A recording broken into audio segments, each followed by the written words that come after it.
Yop, ici Vemaillé pour une nouvelle critique. Et donc aujourd'hui on va parler de la série Arrow en général, maintenant qu'elle est terminée.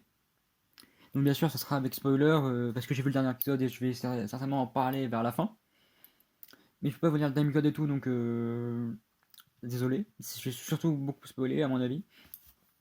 Donc cette série s'est terminée la semaine dernière et elle avait duré au moins 8 ans.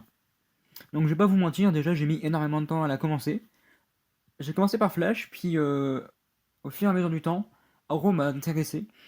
Et les vacances dernières, il y a peut-être un an ou deux, j'ai pris toutes les vacances pour regarder la Arrow et me mettre à jour, même si j'avais déjà vu la saison 6 avant tous les autres. Sur Netflix, vu qu'elle sortait et que je me suis dit que je pourrais la voir, donc c'est un peu bizarre, oui. Et cette série est vraiment intéressante pour tout ce qui est la reverse, la CW, je pense que c'est une des meilleures réussites de la CW. Et donc on va faire donc une partie critique dessus. Donc on va commencer déjà par la saison 1. Donc elle est assez spéciale et j'avoue que j'ai eu du mal à m'y mettre dedans. Entre les flash forward, le retour, on a, surtout dans les premières saisons où c'est un peu dur à comprendre. Les personnages sont assez intéressants. On peut par exemple parler d'Elena Bertinelli, Huntress, qui a été quand même pas mal intéressant. Après, bien sûr, Arrow, hein, Oliver Queen dans Arrow, dans les premières saisons, est vraiment badass et vraiment comme on l'aime, même s'il y a des meilleurs endroits, je pense, de meilleures saisons. Il y a aussi John Diggle, donc il rencontre. Le retour avec Tommy et tout. Il y a Laurel qui revient. On apprend pas mal sur lui, sur Laurel, sur Sarah. D'ailleurs, je crois qu'on revoit Sarah dans la saison 1, je suis pas certain de ça, en Black Canary ou la saison 2. Et c'est vraiment intéressant avec Théa, tout ce qui va se passer autour, avec Felicity, la création de la mini Team Arrow, on va dire, qui va rester là jusqu'à je crois, la saison 4. Ensuite, le méchant, donc Black Archer, qui est Malcolm Merlyn, et je m'attendais au début pas vraiment, même s'il y avait pas mal d'idées qui montrent ça et tout, et faut vraiment comprendre. Et le fait qu'il va faire tuer son fils sans s'en rendre compte, c'est vrai que c'est bizarre quand même, hein, mais ça montre qu'il y a toujours des pertes et qu'il va devoir vivre avec. D'ailleurs, ça montre aussi qu'Oliver va avoir un gros sur la conscience parce qu'elle peut plus sauver Tommy, alors qu'il aurait aimé. Ensuite, on a la saison 2 qui est un peu plus calme. Et encore, je suis pas trop certain, vu qu'on a Deathstroke, beaucoup plus sur le Deathstroke, dans le bateau, là où il était sur l'île à Lianu et tout. Et sur Slade Wilson, on apprend pas mal, quand même vraiment énormément, et c'est vraiment intéressant. Deathstroke en méchant est vraiment énorme. Et c'est là où on va dire que un de mes personnages préférés est apparu, c'est Roy Harper. Il est vraiment génial. Saison 2, vers la fin, il commence vraiment à être badass et tout. Même la rencontre avec Tia, il est vraiment cool. Et c'est intéressant de voir ça. Avec le fait qu'il vole son sac et tout, il met Mirakuro. Mais là où ça va être vraiment génial, c'est la saison 3. Le voir dans la Team Arrow en Red Arrow, je vais dire ça comme ça parce que je sais pas Arsenal plutôt, mais je sais pas si on l'appelle encore Arsenal. Il est vraiment génial. Les premières scènes où il fait des acrobaties dans un camion, dans des tunnels et tout, ce mec est un badass. Et je vais pas comment dire, je vais pas me faire chier, je vais vous le dire de suite, hein, c'est mon personnage préféré de toute la série. Il y en a eu plein, hein, mais celui-là est juste génial pour moi.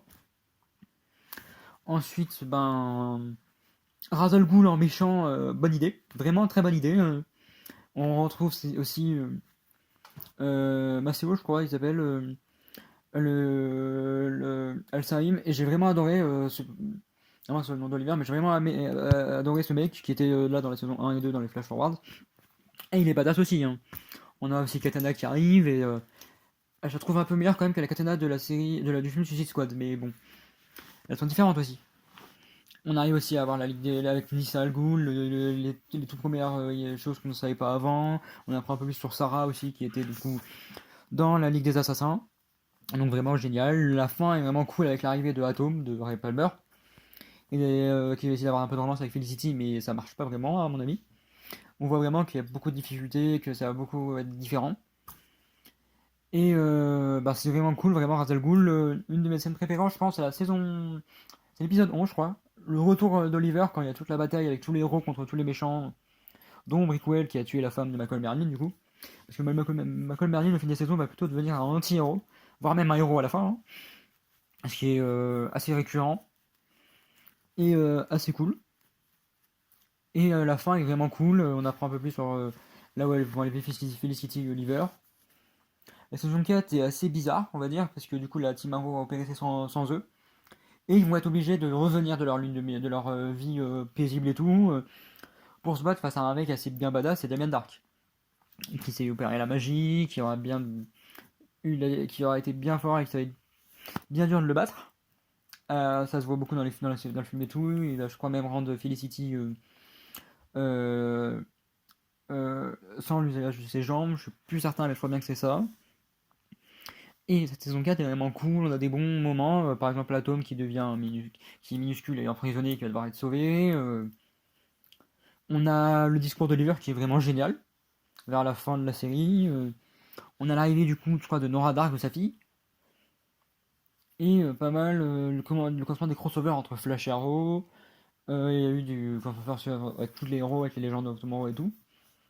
Mais ces crossovers-là, ouais, à part si Earth X, c'était vraiment génial.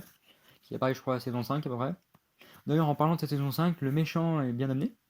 Ricardo Diaz, qui va durer au moins 2 saisons.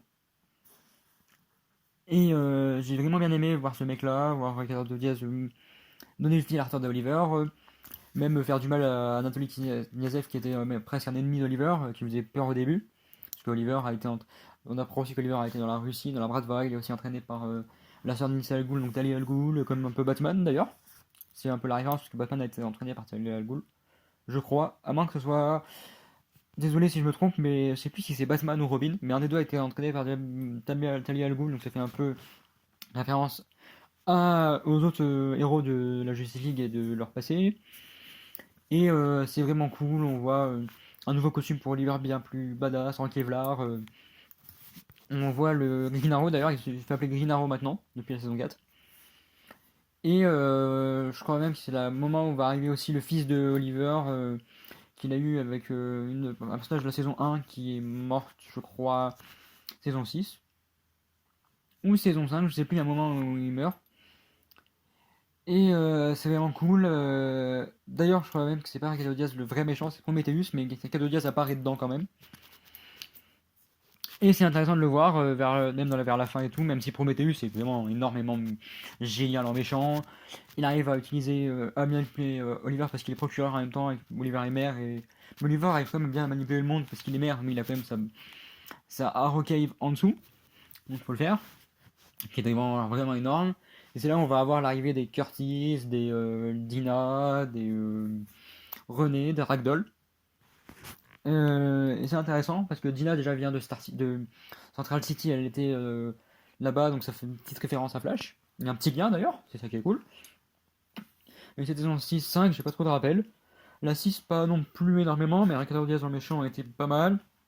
On retrouve Roy Harper, qui était parti saison 3, si je me trompe pas, pour faire croire que c'est lui le héros. Et saison 4, il y a surtout aussi la mort de Laurel. Et l'apparition d'une autre Laurel qui est Black Siren, qui travaillera donc dans la saison 6 avec un contre-cœur avec Ricardo Diaz, mais qui va devenir aussi un héros. Parce que Diaz a tué Quentin Lins, le père de Laurel, et ça va la toucher elle aussi, parce qu'elle vient de Terre 2, donc elle avait aussi un père, qui est mort, je crois. Donc c'est vraiment intéressant cette saison-là, on voit Roy de retour, on voit des choses vraiment intéressantes. Et Diaz, on va encore le revoir quelques moments de la saison 7, jusqu'à ce que Arrow sorte de prison. Et il va même se faire tuer, Diaz. Je crois même qu'il va se faire tuer par sa sœur Emiko, Oliver. Ou en prison, il va se faire tuer. On va aussi avoir l'arrivée de Black Tiger qui va avoir donné son fils à John Eagle, et c'est là où Connor va être adopté, des choses comme ça. Et Emiko en méchante, elle est vraiment cool, elle donne Villartod à Roy qu'on revoit encore parce qu'il était encore parti. Saison 6, et elle revient saison 7. On a Flash Forward avec 2040 où on voit l'arrivée de Mia, de William, de Deathstroke qui est d'ailleurs le fils de John. Et on arrive du coup à la saison 8 où les épisodes sont assez longs, assez bien amenés. Où Mia, à un moment, les Flash Forward vont, grâce au Victor, arriver dans le présent, donc Mia et tout, sauf Zoé qui va être morte, mais qui va réussir à changer, ils vont changer ça grâce au crossover et grâce à Oliver et son sacrifice. Et c'est vraiment intéressant. On voit Oliver et Mia qui vont essayer de mieux s'entendre. Oliver et William, même si c'était déjà là, ils vont mieux s'entendre. Il va lui avouer son orientation sexuelle et c'est vraiment cool. Et donc on va peut-être plutôt se concentrer donc sur. Il n'y a pas eu de gros méchants vraiment. Mais sur l'épisode dernier, Donc c'est un gros spoil, hein, donc à partir de ce moment-là, si vous voulez quitter, quittez. Vraiment. Et on va donc avoir Oliver, avec on va avoir toute la team qui va être triste, qui vont être là pour sa mort et tout, avec Curtis et tout, sauf qu'ils vont se rendre compte que William a été kidnappé, William Goss, pas l'adulte, et que donc ça va être Mia Gennaro qui va aller le sauver en tuant, en arrêtant un mec que Oliver en saison, je crois, 2 avait, ou 1 avait oublié. Il l'avait pas tué, mais il l'avait, Garda Deagle l'avait même pas tué, mais il l'avait arrêté. Et on va avoir un parti avec Felicity, avec Roy et Théa, d'ailleurs, parce que Théa va être de retour, et là, Roy va essayer de retrouver, de dire ses sentiments vraiment, et vont finir par même se marier. Ce qui est, je pense, une très bonne idée. On voit d'ailleurs Roy avec son bras mécanique, et j'ai tellement adoré ça. Et on voit Felicity de retour aussi pour ça, on voit Barry et Kara, on voit Nissa, on voit Talia, on voit pas mal de monde, on voit Quentin et Moira parce que Oliver les a ramenés à la vie. Et beaucoup pensent qu'il aurait pu faire mieux en ramenant Laurel et tout, mais vu que Laurel Earth 2, Earth 2 elle est devenue gentille, ça va. Et à la fin, c'est du 1040 et ils vont nous apprendre plus. On a aussi une scène avec John Eagle et sa bague de lanterne, parce qu'il fait un discours de taré et ça montre déjà qu'il était digne. Et donc je pense qu'on va le voir plus souvent et qu'on va le voir souvent, mais vraiment souvent. Dans pas longtemps, déjà dans Flash, c'est l'épisode qui va sortir donc cette semaine, donc jeudi ce soir aux États-Unis, mais jeudi en VOSTFR, je crois, à peu près ou demain. Et ben, il va parler à Barry, il va aller le voir pour essayer de comprendre ce que c'est. Et à mon avis, Cisco va beaucoup l'aider là-dessus, parce que je pense que Cisco a quand même pas mal de culture. Mais vraiment, c'était une des meilleures séries, je pense, de la reverse, et elle va énormément me manquer. J'ai peur de plus revoir Roy, qui était un personnage préféré. Les gens de Tomorrow, la Sarah des Badass, on la voit plus trop à cause de ce qui se passe en ce moment dans la série. Puis Batwoman et tout, qui est Supergirl, c'est intéressant pour les épisodes de retour, mais ça va faire un énorme manque, et à tous, je pense. C'était une des meilleures séries, et je me montrer de sa fin. C'était donc Vémaillé pour une nouvelle critique sur Arrow. Ciao!